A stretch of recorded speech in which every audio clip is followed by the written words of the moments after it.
Selamat petang, salam sejahtera. Terima kasih karena bersama dengan saya di Nazilin Unity Channel. Cobaan matikan legasi Nick Aziz. Nick Abdu sendiri tolak tawaran 2 kerusi, kata Tuan Ibrahim. Semalam kita dikejutkan dengan apabila diumumkan senarai calon PAS di Kelantan. Nick Abdu adalah antara orang yang tidak disenaraikan di dalam calon tersebut. Ini menimbulkan spekulasi yang sangat kencang di mana-mana bahawa ada cubaan mahu matikan legasi Nick Aziz. Namun demikian, penjelasan daripada Timbalan Presiden PAS juga mengejutkan kita.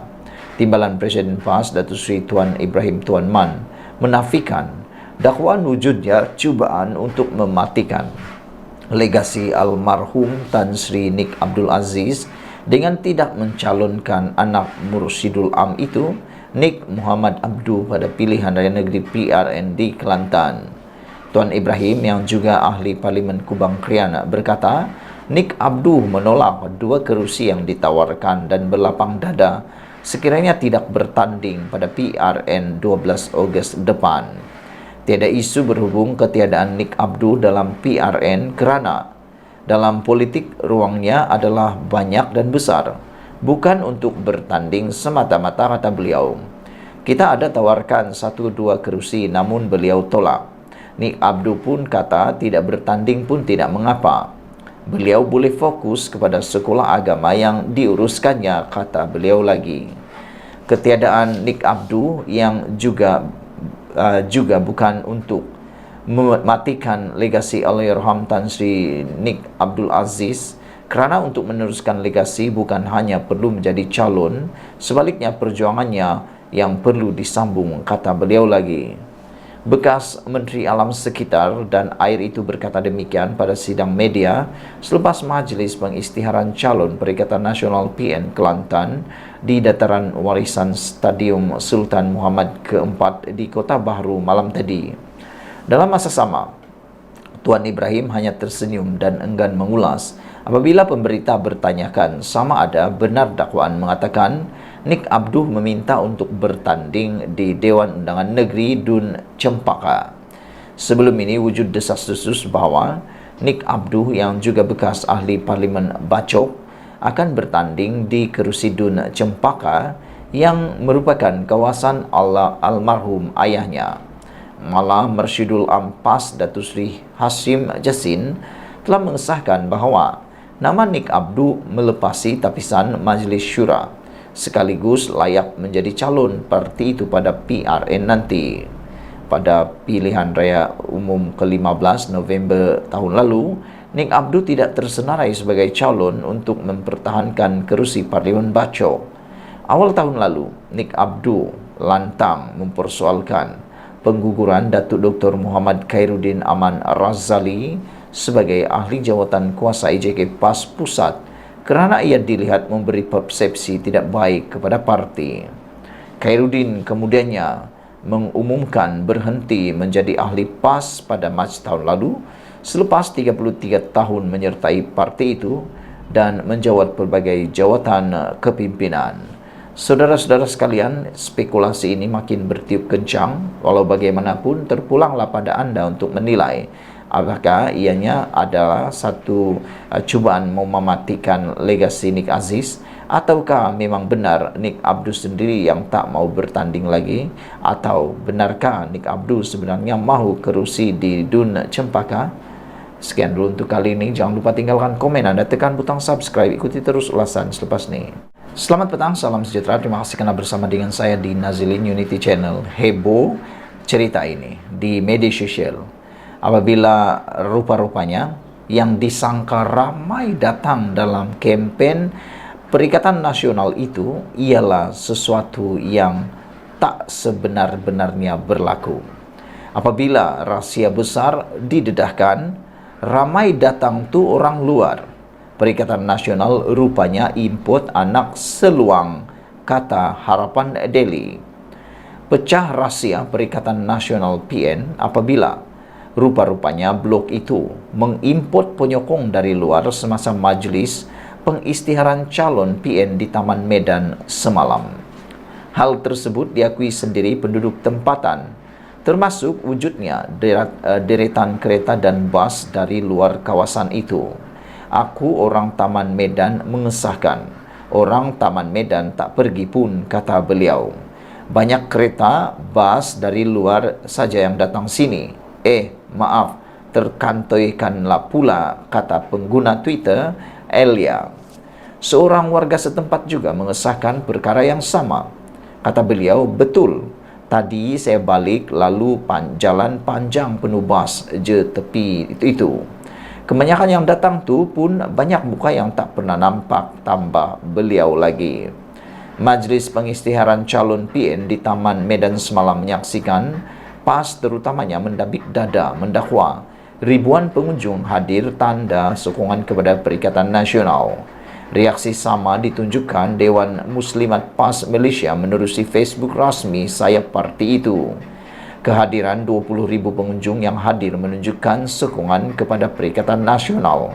Ini membuktikan slogan selangur baharu bakal terjadi, dakwa Dewan Muslimat PAS Malaysia. Penyokong dan ahli PAS yang pernah diibaratkan presidennya sebagai seluang, iaitu spesies ikan kecil yang dibenci kaki pancing, itu dilihat yakin dapat merampas Selangor pada pilihan raya negeri PRN bulan depan. Yang ramai datang tu orang luar je, orang tempatan tak layan pun PN, kata seorang lagi penulis. PN tahu ini memang misi mustahil nak tawan Selangor, tapi masih nak try hard. Demikian antara komentator warganet. Saudara-saudara sekalian, yang lebih menarik perhatian kita ialah rahsia ini terbongkar di mana mereka sanggup import anak seluang bagi nampak ramai. Rupa-rupanya rahsia ramai-ramainya datang konon penyokong PN itu yang didakwa menghampiri 20,000 itu dipecahkan apabila rupa-rupanya blog itu mengimport penyokong dari luar semasa majlis pengisytiharan calon PN di Taman Medan semalam. Hal tersebut diakui sendiri oleh penduduk tempatan, termasuk wujudnya deretan kereta dan bas dari luar kawasan itu. Aku orang Taman Medan mengesahkan, orang Taman Medan tak pergi pun, kata beliau. Banyak kereta, bas dari luar saja yang datang ke sini. Maaf, terkantoilah pula, kata pengguna Twitter Elia. Seorang warga setempat juga mengesahkan perkara yang sama. Betul, tadi saya balik lalu jalan panjang penuh bas je tepi tu. Kebanyakan yang datang tadi pun bukan muka yang pernah nampak, kata beliau. Majlis pengisytiharan itu berlaku di Taman Medan. Saudara-saudara sekalian, yang ramai datang tu menurut seorang lagi orang daripada tempatan di sana adalah orang luar saja. Orang tempatan tak layan pun PN. PN tahu ni memang misi mustahil nak tawan Selangor, tapi masih nak try hard. Demikian antara komentator warganet. Apa komen kamu semua? Adakah anda memiliki apa-apa maklumat tentang isu kali ini, yaitu ramai datang dari luar, rupa-rupanya PN import ikan atau anak seluang. Sekian dulu untuk kali ini. Jangan lupa tinggalkan komen anda, tekan butang subscribe. Kita jumpa lagi. Bye-bye. Selamat petang, salam sejahtera. Terima kasih karena bersama dengan saya di Nazilin Unity Channel. Akhirnya Sanusi bertemu ruas. Buku bertemu ruas. Disangkakan Sanusi bakal tidak ditentang, akhirnya dapat tentangan yang ditunggu-tunggu oleh beliau. Hari ini disahkan Saifuddin Nursyidin akan lawan Sanusi, sedia lawan Sanusi, dan mengatakan beliau sudah terima notis saman isu REE yang dicuri. Ketua Setiausaha Sekretariat Perpaduan Nasional Datuk Seri Saifuddin Nursyidin Ismail mengesahkan telah menerima notis undang-undang daripada Menteri Besar Kedah Datuk Seri Muhammad Sanusi Maknor susulan pendedahan isu kecurian unsur nadir bumi REE. Beliau yang juga Menteri Dalam Negeri bersedia untuk bertemu pengurusi Perikatan Nasional PN Kedah berkenan di mahkamah susulan kes curi bahan galian tersebut di hutan simpan Bukit Enggang sejak 2 tahun lalu itu. Malah, Saifuddin menegaskan lagi kenyataannya sebelum ini bahwa RII telah dicuri di kompartmen milik Perbadanan Menteri Besar Kedah MBI di Hutan Simpan Bukit Enggang Sik. Sanusi dah hantar surat saman, kat saya. Tak ada masalah, saya hantar peguam saya jawab balik. Mai kita lawan di mahkamah, kata Saifuddin. Saya kata RII dicuri, nokta, tegas bekas ahli Parlimen Kulim Bandar Baharu itu. Saifuddin berkata demikian ketika berucap pada majlis pengenalan calon dan pelancaran manifesto perpaduan Kedah di dataran Laguna Merbuk Sungai Petani malam tadi. Turut hadir pengerusi BN Kedah merangkap pengerusi bersama Majlis Pimpinan Perpaduan Negeri Datuk Seri Mazir Khalid, pengerusi Pakatan Harapan PH Kedah Datuk Mahfuz Umar dan bekas ahli Parlimen Permatang Pau Nurul Izzah yang juga anak sulung Perdana Menteri Datuk Seri Anwar Ibrahim. Dalam majlis yang dihadiri ribuan penyokong kerajaan perpaduan itu, manifesto bersama dengan 4 teras utama sebagai tawaran kepada rakyat Kedah juga telah dilancarkan. 4 teras itu adalah reformasi politik dan urus takbir yang telus, pembangunan dan pengurusan ekonomi yang progresif, pembangunan sosial yang harmoni, serta pengurusan sumber hasil yang mampan. Saudara-saudara sekalian, ini memang amat-amat mengejutkan kita semua apabila apa yang disangkakan boleh kemenangan kepada Sanusi dengan mudah, akhirnya Saifuddin kata dia sedia untuk melawan Sanusi di mahkamah. Menjadi persoalan petang ini ialah apakah yang akan berlaku selepas ini? Adakah ada yang antara mereka yang akan menarik diri ataupun akan mengambil keputusan menyelesaikan saja perkara ini di luar mahkamah, ataupun adakah ianya akan berterusan di mahkamah? Secara pribadi, saya bersetuju kalau kes ini benar-benar dibawa di mahkamah supaya dapat membentuk atau menentukan siapa sebenarnya yang salah dan siapa sebenarnya yang betul. Kerana sehingga kini kita masih belum tahu siapa yang benar, siapa yang salah. Kadang-kadang yang kita dengar itu adalah cerita separuh benar maupun tak benar langsung. Jadi oleh sebab itulah apabila ianya dibawa ke mahkamah, itu satu perkara yang amat baik dan positif. Dan seperti yang dilakukan oleh Saifuddin Nasution Ismail ini satu tindakan yang berani, tindakan yang terpuji kerana meneruskan lawan tetap lawan supaya kebenaran dapat kita ketahui. Ikuti terus ulasan selepas ini. Selamat petang, salam sejahtera. Terima kasih kerana bersama dengan saya di Nazilin Unity Channel. Sejak kebelakangan ini hangat tentang kenaikan harga barang dan penurunan harga barang. Akhirnya ayam dah RM7.79 sekilo, walaupun saja masih terus meratib harga barang naik. Harga barangan asas yang dikawal kerajaan tidak naik pun, tetapi penyokong pembangkang yang digelar walaupun masih terus mendakwa harga barangan melambung. Kerajaan perpaduan terbukti komited mengawal dan memantau 43 jenis barangan kawalan dengan satu pun tidak naik setakat ini. Malah, harga ayam runcit contohnya pada ketika ini masih di bawah harga kawalan maksimum yang ditetapkan, yaitu RM9.40 sekilogram. Menerusi perkongsian di laman Facebook, Menteri Komunikasi dan Digital Fahmi Fadzil mempersoal dakwaan sesetengah pihak kononnya harga barang naik. Ayam RM7.79 sekilogram dah ni, tang mana barang naik bidasnya. Dalam hantaran sama, Fahmi turut berkongsi harga ayam yang dimuat naik di laman Facebook Maidin Malaysia semalam. Kini harga ayam standard hanya RM7.79 sekilo. Sah di cawangan Maidin di Semenanjung je, tulis Maidin Malaysia.